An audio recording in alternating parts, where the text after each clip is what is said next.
4 لوگ تھے جن کو امیر المومنین علیہ السلام ہر نماز میں لعنت کرتے تھے، ہر نماز کے بعد. یہ کتاب بحار الانوار جلد نمبر 82 چاپ دار احیاء التراث. اب اس کتاب میں آپ کو لے کے چلتا ہوں میرے بھائی، صفحہ نمبر 260.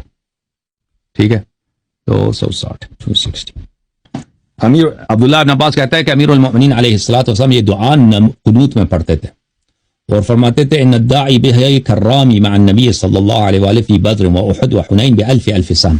اس دعا کو پڑھنے والا اس شخص کی طرح ہے جو بدر و احد میں نبی صلی اللہ علیہ وسلم کے ساتھ ہو اور اسے 1 ملین تیر 10 لاکھ تیر اسلام کی حمایت کے لیے پھینکے. ایسے دعا ہے. دعا کے الفاظ یہ ہیں: اللہم لعن، اے اللہ لعنت کر، صنمئی قریش کے 2 بتوں کو، وجبتیہا اور ان کے 2 لیڈروں کو، وطاغوتیہا اور ان کے 2 شیطان کو. قریش کے 2 شیطان، 2 ابلیس اور 2 ان کے 2 امام جو ہیں.